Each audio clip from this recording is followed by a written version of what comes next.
I'm Paige, 34 years old, and 2 months ago, I woke up in a hospital bed to discover my newborn daughter was being cared for by a stranger, because my own mother chose a casino night over her grandchild. For 9 years, I secretly sent my parents $4,500 every month. That's nearly $500,000. Not once did anyone say thank you. Then came the night I lay in the emergency room with a punctured lung and 3 broken ribs. My baby girl was alone in the NICU, and my mother told my husband, "Paige always has these emergencies. Your sister never has these problems." 3 hours after I canceled every single transfer, my grandfather walked into my hospital room. He carried a thick folder. What he said next changed everything. Before I tell you what happened, if you enjoy stories about standing up for yourself and karma doing its job, please take a moment to like and subscribe, but only if you genuinely connect with this story. Drop a comment below. Where are you watching from, and what time is it there? Now, let me take you back 9 years ago, to the day I made the first transfer that started it all. I was 25, fresh out of college. My first real paycheck had just hit my account, and I remember staring at the number like it was a miracle. Then my phone rang. "Paige?" Mom's voice cracked. She was crying. "It's your father. He had a small stroke." My heart stopped. "What? Is he okay?" "He's stable, but honey, we don't have good insurance. The medical bills, and we're already behind on the mortgage. They're talking about foreclosure." I gripped the phone tighter. "How much do you need?" "I hate asking you this. You just started working, but you're the only one who can save this family." $2,000 a month. That's what we agreed on. I set up the automatic transfer that same night. "One more thing," Mom said before hanging up. "Don't tell your father. He'd be so ashamed. This stays between us." I agreed. Of course I agreed. What kind of daughter wouldn't help her family? She never said thank you. Not that first night. Not ever. Instead, she said, "This is what daughters do." 3 days later, I scrolled through Instagram. Megan had posted a new photo. She was holding up a Louis Vuitton bag, grinning at the camera. The caption read, "Best mom ever. She knew I needed some retail therapy after my breakup." I stared at that photo for a long time. I almost called Mom to ask about it. Almost. But then I told myself, maybe the bag was on sale. Maybe Megan really was hurting. Maybe I was being selfish for even questioning it. That was the first lie I told myself. It wouldn't be the last. Year 3. The amount climbed to $3,500. "Megan wants to take an online marketing course," Mom explained. "She's finally found her passion. She wants to be an influencer." Year 5, $4,500. "The house needs repairs. Your father's health isn't getting better. You know how expensive his medications are." I never questioned it. I just adjusted my budget, canceled my gym membership, stopped eating out, took on freelance consulting work on weekends just to make the numbers work. Daniel and I had been dating for 2 years by then. He noticed. "Paige, when are we going to talk about buying a place together?" "Soon," I said. "I just need to save a little more." He didn't push. But one Thanksgiving, after we visited my parents, he asked me something that stuck. "Have you noticed your mom never asks how you're doing?" I laughed it off. "She's just busy." She spent 40 minutes telling everyone about Megan's Instagram followers. She didn't mention your promotion once. I didn't have an answer for that. What I did have was a memory. 4 years ago, my grandfather called me out of the blue. Grandpa Harold. Mom always said he was too busy to see us, that he didn't really care about family. But that day, his voice was soft, careful. "Paige, I need to ask you something. Are you happy? Is she good to you?" I hesitated. Something in his tone made me uneasy. "Yes, Grandpa. Everything's fine." He was quiet for a moment. Then, "If that ever changes, you call me. Promise me." I promised. Then I hung up and forgot about it. I shouldn't have. The pregnancy changed everything. I was 33 when I saw those 2 pink lines. Daniel cried. I cried. For the first time in years, I felt something shift inside me. I started doing math I'd been avoiding. $4,500 a month, times 12, times 9 years. $486,000. I could have bought a house. I could have started a college fund. I could have taken a vacation that wasn't just a long weekend. But I pushed that thought away. What mattered now was the baby. I called Mom. I have wonderful news. I'm pregnant. Oh, Paige! Finally! I was starting to worry you'd never give me grandchildren. I let that comment slide. I had something harder to say. Mom, I need to talk about the monthly transfers. With the baby coming, Daniel and I need to save. I was thinking maybe I could reduce it to $3,000 for a while. Silence. 10 seconds. 20. After everything we've sacrificed for you?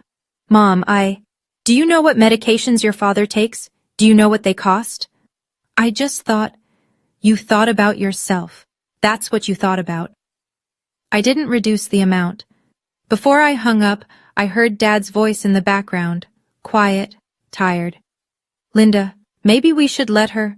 Robert, stay out of this. The line went dead. It was such a small moment. I almost forgot it. But looking back, I think Dad was already starting to crack. That night, I couldn't sleep. I scrolled through Mom's Facebook. There she was, just 3 days ago, at a spa with her friends. Cucumber slices over her eyes. Caption, Self-care Sunday with my girls. The same week she told me Dad's prescriptions were bleeding them dry. I stared at that photo until my eyes burned. Daniel found me crying at 2 a.m. What's wrong? Nothing, I said. Hormones. Another lie. They were getting easier to tell. 7 months pregnant, exhausted, still sending the money. Daniel sat me down one evening. He had a spreadsheet open on his laptop. I need you to look at something. He'd tracked everything, every transfer, every excuse, every time I'd said just one more month and then kept going. Paige, this is $486,000. Seeing it written out made my chest tight. That's 2 down payments on houses. That's Emma's entire college fund. That's 20 years of retirement savings. I started to defend it. But they did they? He turned the laptop toward me. Your mom posted about a new living room set last month. Your sister just got back from Cabo. Your dad's medications somehow cost more than cancer treatment. I had no answer. I'm not telling you what to do, Daniel said quietly. But I need you to ask yourself something. If you keep doing this, what does our daughter learn? That her mother is an ATM? That family means giving until you have nothing left? I wanted to argue. I wanted to say he didn't understand. But he did understand. That was the problem. What if I stop? I whispered. What if they hate me? Daniel took my hand. Then you'll know. You'll finally know what you're worth to them. I wasn't ready to find out. Not yet. But the universe has a way of forcing your hand. 2 months later, I was lying in a hospital bed with a collapsed lung, my baby in the NICU, and my mother's voice echoing through my husband's phone. Paige always has these emergencies. Some lessons you learn the hard way. October 17th, Thursday, 9:47 p.m. I remember the exact time because I'd just checked my phone. Daniel had texted, "Drive safe, love you." 36 weeks pregnant, bone-tired from a late meeting. The rain was coming down hard, the kind of downpour that turns headlights into blurs.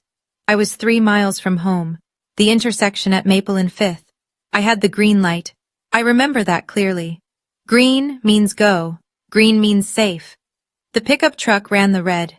I didn't even see it coming. 1 second I was thinking about a warm bath and sleep. The next, metal screaming, glass exploding, the world spinning. I felt the impact in my bones, in my chest, in the place where my daughter was supposed to be safe. My airbag deployed. Something cracked. Multiple somethings. I couldn't breathe. Each inhale was fire. Through the shattered window I heard sirens. Far away, then closer. My hand found my belly.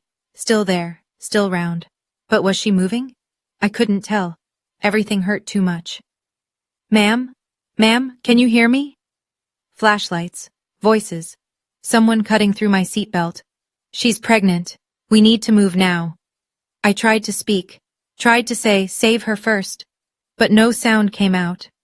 The last thing I saw before everything went black was a paramedic's face, young and scared. The last thing I thought was, please, not her. Take me if you have to, but not her. Then nothing. I wouldn't wake up for 14 hours. And when I did, I'd learn exactly what my family was made of. Daniel was in Seattle when his phone rang. He told me later how it happened. He was in his hotel room, reviewing code for a morning presentation. The caller ID said Denver General. Mr. Reynolds, this is Dr. Okonkwo. Your wife has been in a serious accident. He doesn't remember packing, doesn't remember calling the airline, just fragments. Running through the airport, begging for an earlier flight, being told the soonest departure was 6 hours away. Is she alive? He kept asking. Is the baby alive? Your wife is in surgery, emergency C-section. We had to deliver the baby early. She's in the NICU now. And Paige? Punctured lung, 3 broken ribs, internal bleeding. She's critical but stable. Daniel stood in the middle of SeaTac Airport and felt the ground disappear. 6 hours. He couldn't get there for 6 hours. His wife was unconscious in surgery. His newborn daughter was alone in the NICU. And he was 2,000 miles away. He did the only thing he could think of. He called my mother. She lived 20 minutes from the hospital. 20 minutes. She could be there before the surgery ended. She could hold Emma. She could be there when I woke up. The phone rang 4 times. Hello? Mom's voice was cheerful, relaxed. Linda, it's Daniel. Paige has been in an accident. She's in surgery. The baby. Oh my God. A gasp. Genuine shock. Is she okay? I don't know. I need you to go to the hospital. Please, I can't get there for 6 hours. A pause. Too long. Tonight? And that's when everything changed. Yes, tonight. Daniel's voice cracked. Now. Please. Your granddaughter is in the NICU alone. Another pause. In the background, Daniel heard something. Bells. Electronic chimes. The unmistakable soundtrack of slot machines. Daniel, you know Megan is on her Caribbean cruise this week. What does that have to do with... I promised to watch her cat. Whiskers gets anxious when he's alone. Daniel laughed. He actually laughed, because surely this was a joke. Linda, your daughter is in the ICU. Your granddaughter was just born premature. I'm asking you to drive 20 minutes. Paige always has these emergencies. Her voice turned cold, annoyed. Your sister never has these problems. Megan is so organized, so put together. Maybe if Paige wasn't always working late. She was driving home from work, Linda. A truck ran a red light. Well, I'm sure it's not as serious as it sounds. You know how hospitals exaggerate. Call me tomorrow when things calm down. The slot machines chimed again, louder now. She wasn't even trying to hide it. You're at a casino, Daniel said flatly. I'm having a night out with friends. Is that a crime? Your daughter almost died. And she didn't, did she? She'll be fine. She's always fine. A sigh, heavy with inconvenience. Besides, Daniel, you married her. This is your responsibility, not mine. She hung up. Daniel stared at his phone for a long time. Then he did something he'd never done before. He scrolled to a contact he'd saved months ago, just in case. A number Paige had mentioned once, years back. Harold Green. He pressed call. At 78 years old, my grandfather answered on the second ring. I woke up to fluorescent lights and a tube down my throat. Everything hurt. My chest, my arm, my head, even my thoughts felt bruised. A nurse leaned over me. Mrs. Reynolds, you're in the ICU. You've been in surgery. Try not to move. I couldn't speak with the tube, but my hand flew to my stomach. Flat. Empty. Panic. Pure, white-hot panic. The nurse understood. Your daughter is alive. She's in the NICU. She's small but strong. I started crying. Couldn't stop. They removed the tube an hour later. My voice came out like sandpaper. Where's my husband? He's on a flight. Should land in 2 hours. My mother? The nurse hesitated. That hesitation told me everything. No family has come yet, ma'am. No one. My daughter was born, and no one from my family came. I asked for my phone. They'd saved it from the wreckage. Cracked screen, but functional. No missed calls from Mom. No texts. Nothing. But there was one notification, an Instagram post from Megan, time-stamped 3 hours ago, a selfie on a cruise ship deck, cocktail in hand. Caption, "Living my best life, Caribbean vibes only." I put the phone down. "I need to hire a night nurse," I told the attending, "someone to stay with my daughter in the NICU until my husband arrives." They connected me with an agency. 40 minutes later, a woman walked into my room. "Mrs. Reynolds, I'm Maggie. I'll be taking care of Emma tonight." She was mid-40s, warm eyes, competent hands. "Wait," she said, reading my chart. "Reynolds. Paige Reynolds?" "Yes." He used to say his biggest regret was not speaking up sooner. I never understood what he meant. She paused, studying my face. "Would you like me to contact him? I still have his number." I shook my head slowly. "Not yet. I need to process everything first." She nodded, respecting my choice. But before she left, she scribbled something on a notepad and placed it on my bedside table. "Just in case you change your mind." I didn't know then that someone else had already made the call. My heart stuttered. "He talked about me?" Maggie stayed while I processed her words. "What did he say about me?" "That you were brilliant, that you worked too hard, that he worried about you." She paused. "He also said his biggest regret was not speaking up sooner." I never understood what he meant. I didn't either, not then. After Maggie left to check on Emma, I lay alone in the dark. My right arm was in a cast. Every breath sent pain shooting through my ribs. But my mind was sharp, sharper than it had been in years. I fumbled for my phone with my left hand, opened my banking app. The transaction history loaded. 9 years of transfers. Automatic, reliable, like clockwork. $4,500 every single month. I scrolled back, and back, and back. Not one thank you text in the records, not one acknowledgement, just money flowing out into a void that was never satisfied. My finger hovered over the settings. Manage automatic transfers. Mom's voice echoed in my head. This is what daughters do. But what do mothers do? What do mothers do when their daughters are bleeding in emergency rooms? They show up. That's what they do. Unless they don't. I tapped the screen. Cancel transfer. Are you sure? Yes. Another tap. Cancel transfer. Are you sure? Yes. 9 years. $486,000. 3 taps. That's all it took to end it. I put the phone down. For the first time in almost a decade, I felt something loosen in my chest. Something that had nothing to do with broken ribs. I should have done this years ago. 3 hours later, my hospital room door opened. And there stood my grandfather. He looked exactly as I remembered. Tall, even at 78. Silver hair cropped short. Eyes that missed nothing. The eyes of a man who'd spent 40 years reading people from a judge's bench. Paige. His voice broke on my name. My girl. I came as fast as I could. I burst into tears. He crossed the room in 3 strides and took my hand. My good hand, the one without the cast. His grip was warm and steady. I'm here now, he said. I'm here. I couldn't speak. 4 years. It had been 4 years since I'd seen him. Mom always had an excuse. Grandpa's traveling. Grandpa's busy with his foundation. Grandpa doesn't really do family visits anymore. I choked on the words. Mom said you didn't want to see me. His jaw tightened. She told me the same thing about you. We stared at each other, years of manipulation, suddenly visible. Daniel called me tonight, Grandpa said. He told me what happened, what your mother said. Shame flooded through me.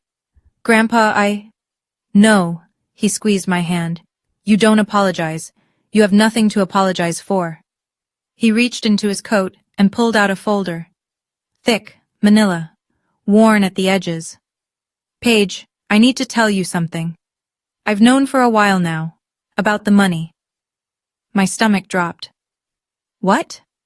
The transfers, every month, for 9 years. He opened the folder. Inside were bank statements, my bank statements. I've been watching. How? I have my ways. A ghost of a smile.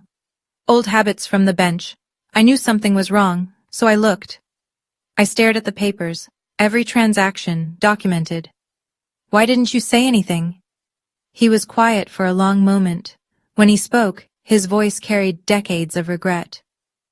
Because I made the same mistake with your grandmother. I saw problems in our family and stayed silent, hoping they'd fix themselves. She died before I could make things right. He met my eyes. I thought, foolishly, that if I gave Linda enough rope, she might choose to do better on her own, that a mother's love would eventually win out. His jaw tightened. Instead, she used that rope to tie you down for 9 years. She failed, and I won't make the same mistake twice. Grandpa pulled a chair close to my bed. The folder lay open between us like evidence in a courtroom. $486,000, he said quietly. That's what you've given them. I nodded. Speaking felt impossible. Do you know what your mother tells people at family gatherings? I shook my head. That you're too busy for family, that you're selfish, that you never help out. His voice hardened. She stood in my living room last Christmas and told me you refused to contribute to your father's medical bills. My mouth fell open. That's not... I've been paying for everything. I know. He held up a hand. I know, Paige. That's why I started digging. He pulled out another sheet. An email chain printed. 3 years ago, your mother came to me. She wanted me to update my will, leave everything to Megan. What? Her argument was that you already have a rich husband and don't need the help. His laugh was bitter. Meanwhile, you were working 60-hour weeks and sending her enough money to buy a small house. I felt sick. Actually, physically sick. I didn't change the will. Not then. I wanted to see what she would do. He leaned forward. But tonight, Paige, tonight she showed me exactly who she is. Grandpa, I don't understand. How did you know about tonight so fast? He smiled, a real smile this time. Someone called me. Someone who's been watching too. The door opened. I turned, expecting a nurse. It was my father. Robert Martinez stood in the doorway, eyes red-rimmed, looking more broken than I'd ever seen him. I called him, Dad said. I couldn't stay silent anymore. Before I could respond to Dad, the door swung open again. Mom stood there in a silk blouse and full makeup. I could smell her perfume from across the room, the expensive one she saved for special occasions. I learned later what brought her here. Around 2 a.m., Grandpa had called her directly. His voice was ice. Your daughter almost died tonight. Your granddaughter is in the NICU, and I know exactly where you were, Linda. I know everything. That's when Mom realized this wasn't just about me anymore. This was about the inheritance. About Grandpa knowing the truth. About damage control. She hadn't come to see me. She'd come to manage the situation. She froze when she saw Grandpa already there. Dad? What are you doing here? Then she spotted my father. Her expression flickered. Confusion. Then something sharper. Calculation. She switched modes instantly. Her face crumpled into concern. She rushed to my bedside. Paige! My baby! I came as soon as I heard. I glanced at the clock. It was 3:47 a.m. The accident had happened at 9:47 p.m. 6 hours. Linda, Grandpa's voice cut through the performance. You came to the hospital at 4 in the morning. The accident happened 6 hours ago. Where were you? Mom's hand, reaching for mine, stopped mid-air. The traffic. I couldn't get away from... You were at the Desert Rose Casino, Dad said quietly. I tracked your phone. Mom's face went pale, then red. Then she smiled. That tight, dangerous smile I knew so well. Robert, how dare you? I was with friends. Am I not allowed to have friends? While your daughter was in surgery? Grandpa's words were ice. While your granddaughter was in the NICU? While your son-in-law begged you for help? Mom turned to me. Her eyes were pleading now. Paige, honey, you understand. I didn't know how serious it was. Daniel exaggerates. He always... Mom. My voice came out steadier than I expected. Stop. She blinked. I heard what you told Daniel. Paige always has these emergencies. This is your responsibility. I know exactly what you said. I looked at her. Really looked at her. Don't look at me for help, Mom. I can't save you this time.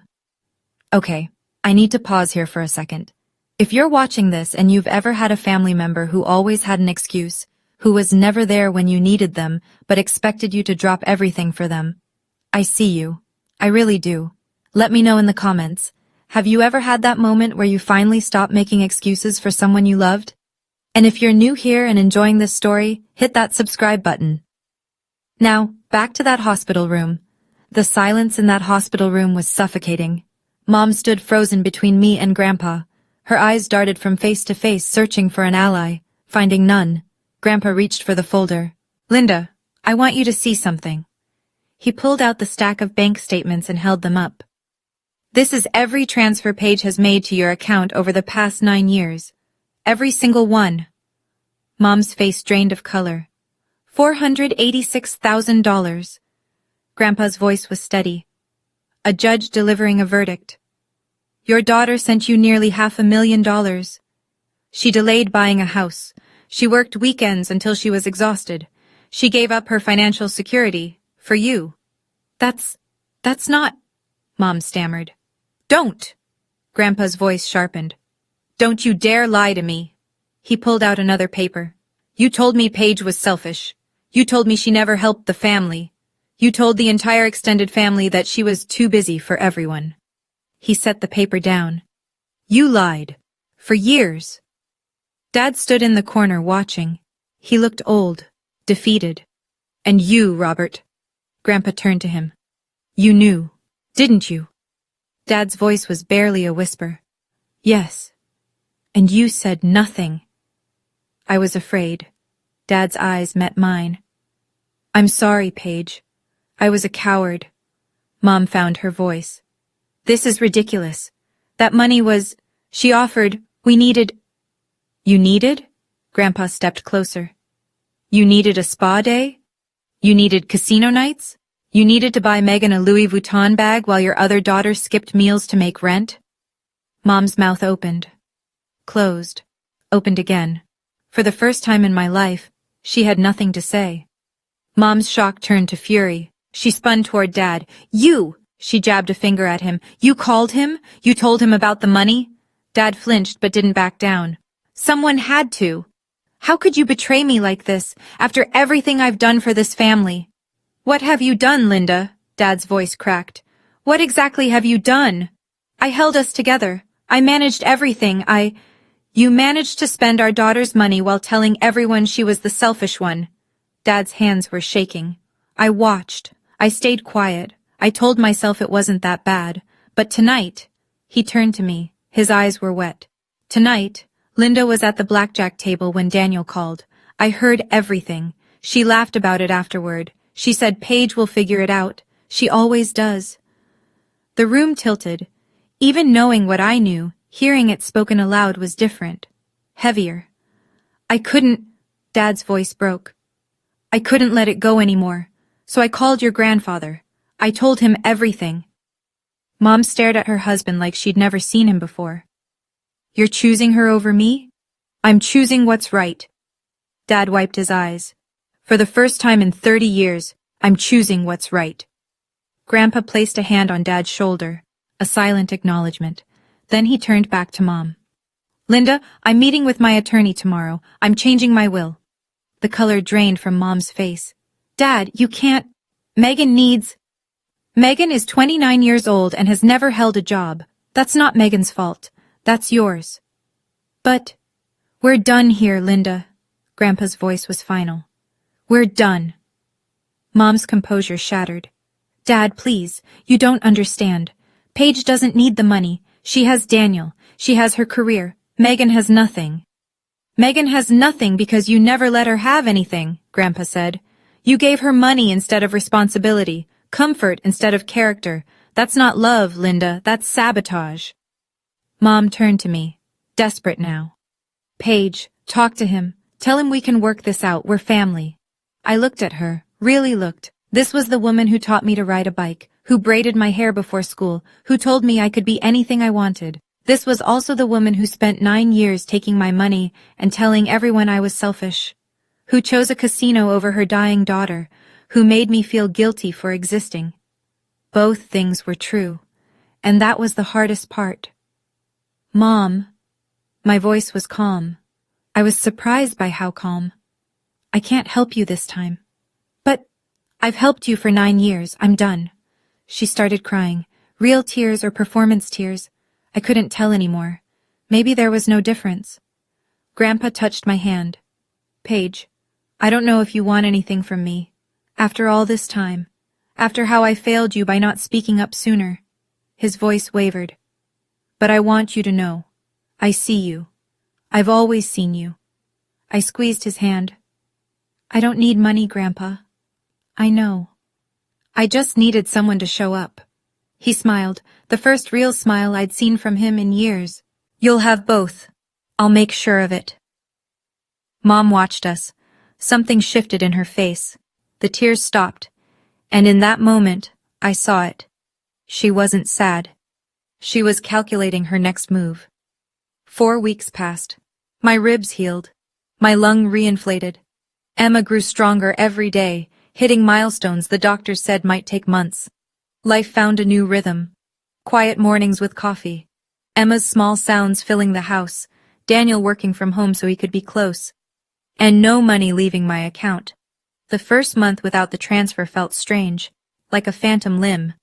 I kept checking my bank app, half expecting to see the withdrawal, but there was nothing, just peace. Mom called. A lot. Paige, please, let's talk. Paige, I've been doing a lot of thinking. Paige, you can't shut me out forever. I didn't answer. I wasn't ready. Then, one afternoon, the voicemail was different. Paige. Mom's voice was thick, wet. I know I messed up. I know I hurt you, but please, let me meet Emma. Let me be her grandmother. I'll do better. I promise. I played that message 3 times.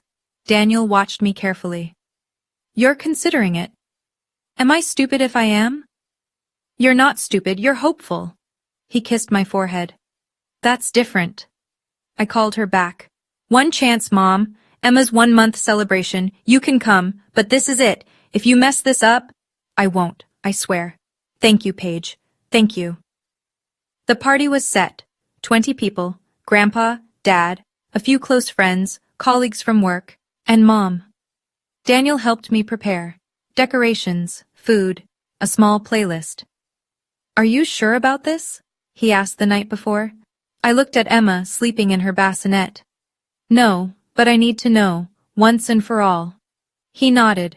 He understood. We both knew this wasn't really about second chances. It was about closure. The party started at 2. Grandpa arrived first, carrying a stuffed elephant bigger than Emma.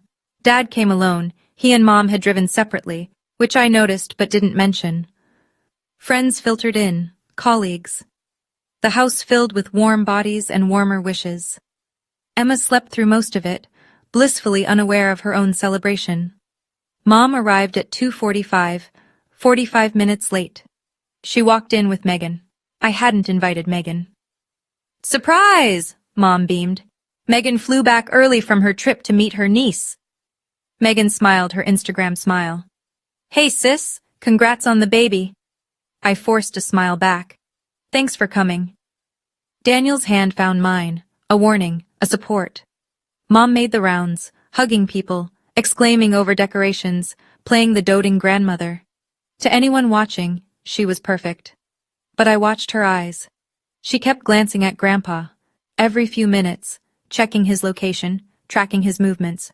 I wasn't the only one who noticed. Your mother's up to something, Daniel murmured. I know. 30 minutes into the party, I slipped into the kitchen for more napkins. Megan was there, on her phone. She didn't see me. Mom, you need to talk to him soon. She was whispering, but the kitchen had good acoustics.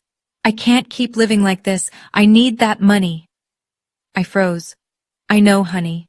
Mom's voice came through the phone speaker. I'm working on it. Just give me an opening. You promised you'd handle it. And I will. Trust me. I stepped back, silent. So this was it. The second chance, the apology, the tears. All of it was a play. All of it was about the inheritance. I should have known. I did know. I just didn't want to believe it. I walked back to the living room. Calm. Focused. Daniel saw my face and understood immediately. What happened? Watch. Mom had cornered Grandpa near the window. They were speaking in low voices.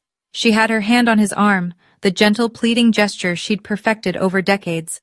But someone had set up the karaoke machine earlier. The wireless microphone sat on the side table, and the speaker system was on. Mom didn't notice. Dad, I know things have been tense. Her voice carried through the room, amplified. Clear. But you have to understand, Megan needs the inheritance more than Paige does. Paige has a husband, a career. Megan has nothing. The room went silent. 20 pairs of eyes turned toward the window. Mom kept talking, oblivious.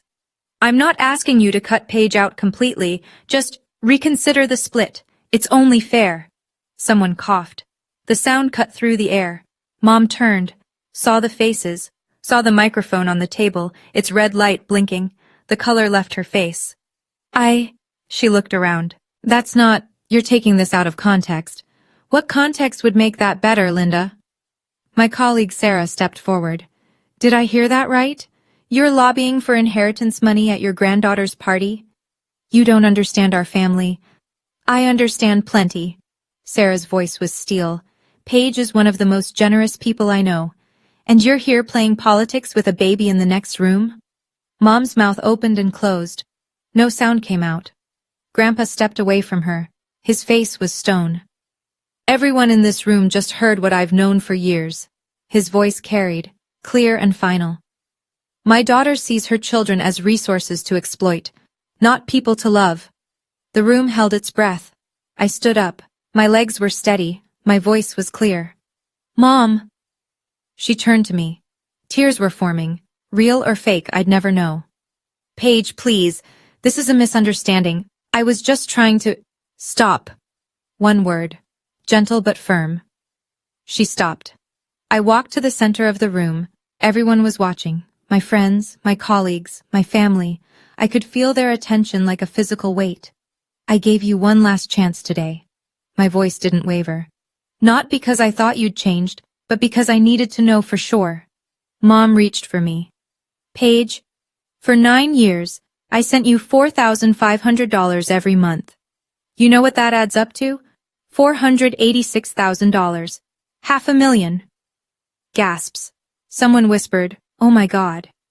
While I was sending that money, you told everyone I was selfish. That I never helped the family, that I was too busy for you. I paused, let it sink in. The night I almost died, you were at a casino. Your granddaughter was alone in the NICU. You chose slot machines. Mom was crying now. Real tears, finally. And today, at my daughter's party, you're still thinking about money, about inheritance, about what you can take. I stepped closer. I'm not doing this out of anger, Mom. I'm doing this out of love. My voice softened. For my daughter. For myself. And honestly, even for you. Because someone should have stopped you a long time ago. I took a breath. From today forward, we're done. Don't call. Don't visit. We're done. The tears on her face streaked her mascara. She looked old, broken, and for the first time in my life, I didn't feel guilty. The silence after my words was absolute. Then Mom exploded. You ungrateful child, her voice cracked.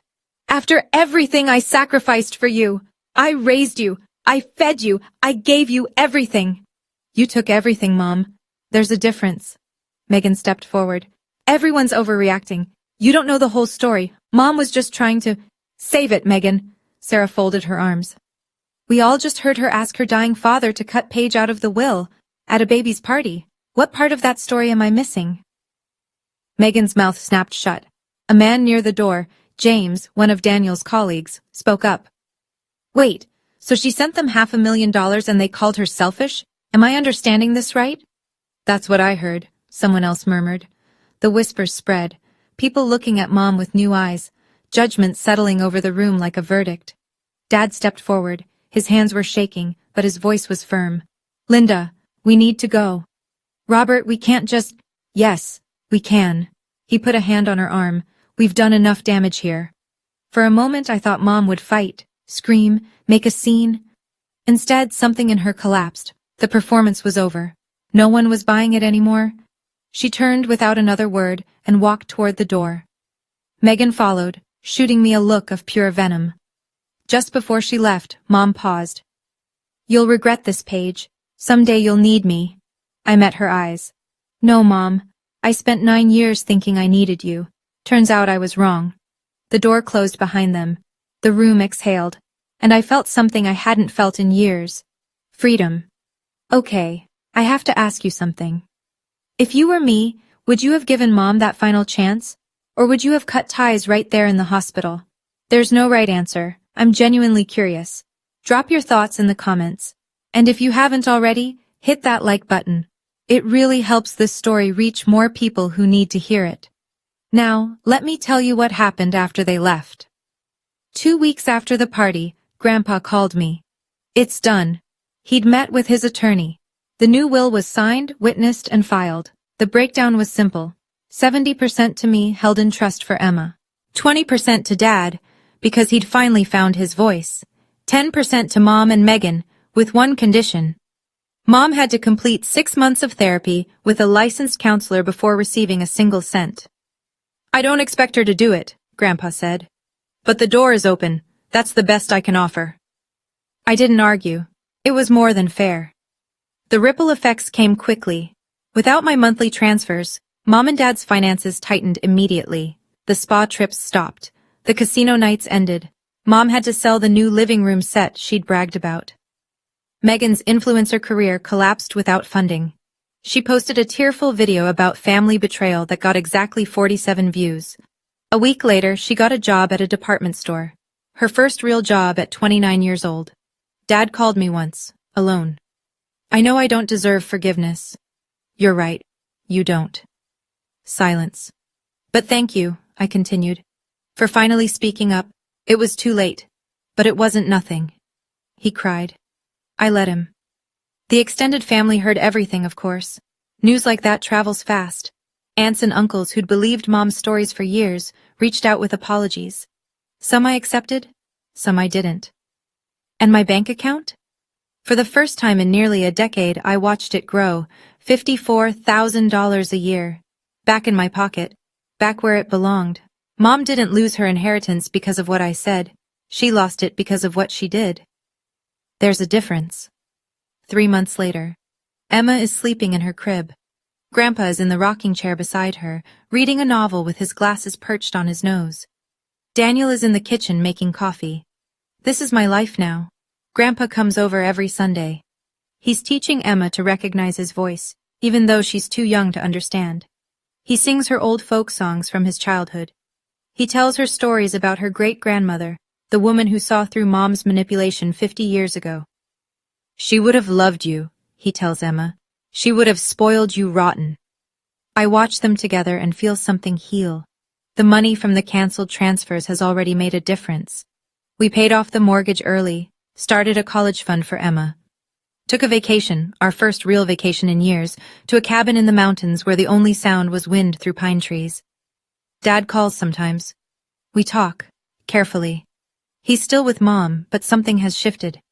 He started setting boundaries, small ones, but real. "It's not much," he told me last week, "but it's a start. That's more than most people manage." He was quiet for a moment. Then, "I'm proud of you, Paige. I should have said it years ago, but I'm saying it now." I didn't know how much I needed to hear that until he said it. Healing isn't linear. Some days I reach for my phone to call Mom. Force of habit. 9 years of muscle memory. Then I remember. The mom I wanted to call never existed. The real one chose a casino over her dying daughter. The real one called me selfish while spending my money. That mom, I don't miss at all. 6 months after the party, my phone buzzed with an unknown number. I almost didn't answer, but something made me pick up. "Paige?" Megan's voice was small, nothing like her usual bravado. I said nothing, waited. "I know I don't deserve this call. I know you probably hate me, but I needed to say something." Still nothing from me. Let her work for it. "I got a job, a real one. I've been there for 3 months now. It's nothing fancy, just retail. But I show up. I do the work. She paused. And I started therapy. I wasn't expecting that. Dr. Winters, she's helping me see things about Mom, about me, about how I was raised to believe I was special and everyone owed me something. Her voice cracked. I'm not asking for money. I'm not asking for forgiveness. I just wanted you to know. I'm trying. For the first time in my life, I'm actually trying. Silence. Long seconds of it. Why now? I finally asked. Because Dr. Winters asked me a question I couldn't answer. She asked me, when you're old and look back on your life, who do you want to be? And I didn't have an answer. Megan's breath hitched. I don't want to be Mom, Paige. I don't want to end up alone, wondering why no one loves me.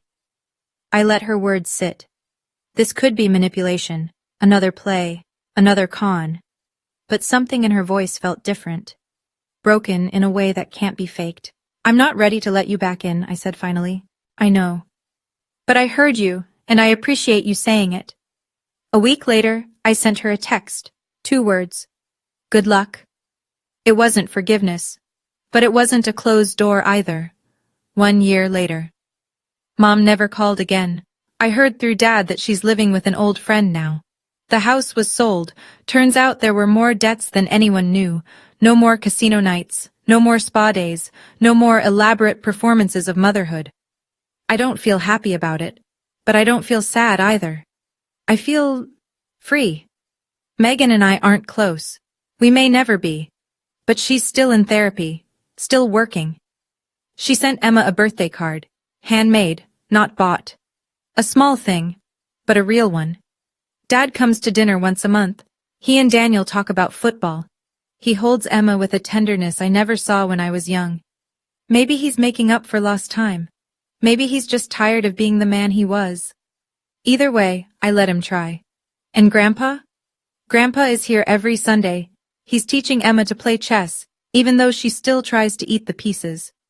He's writing a memoir about his years on the bench, and he asked me to help him edit it. You're the only one I trust with the truth, he said. I cried when he said that. The good kind of crying. Last week I was putting Emma to bed. She grabbed my finger with her tiny hand and looked at me with those big, trusting eyes, and I made her a promise. I will never make you feel like you have to earn my love. You are enough. You have always been enough. Family isn't blood. Family is who shows up, who stays, who chooses you, not because they have to, but because they want to.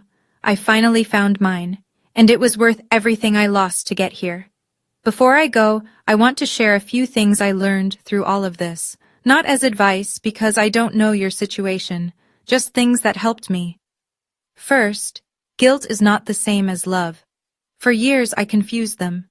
I thought feeling guilty about not helping meant I loved my family, but guilt is a tool people use to control you. Love doesn't work that way. Love doesn't keep score. Love doesn't make you feel small. Second, you can't set yourself on fire to keep others warm. I know you've heard this before, but hearing it and believing it are different things.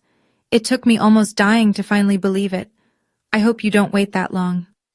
Third, the people who matter will understand your boundaries. When I finally drew a line, I was terrified. I thought everyone would abandon me. But the opposite happened. The people who truly loved me respected my decision. The people who didn't? They just showed me who they really were. And finally, choosing yourself is not selfish. It's survival, it's self-respect. It's teaching your children that their mother knows her own worth. Emma will grow up seeing a mom who doesn't apologize for existing, who doesn't beg for crumbs of affection, who knows, really knows, that she deserves better. That's the greatest gift I can give her. Thank you for staying with me through this entire story. It wasn't easy to tell, and I'm sure it wasn't easy to hear, especially if you've been through something similar. If this story resonated with you, I'd love to hear from you. Drop a comment and tell me, what would you have done differently? Or maybe, what did you recognize from your own life? If you're new here, consider subscribing. I share stories like this one, real stories about standing up for yourself, setting boundaries, and finding your people. There are more stories waiting for you in the description below, and remember, you deserve people who choose you back. Not because of what you can give them, not because of what they can take from you, just because of who you are. You're enough. You've always been enough. Thank you for watching. I'll see you in the next one.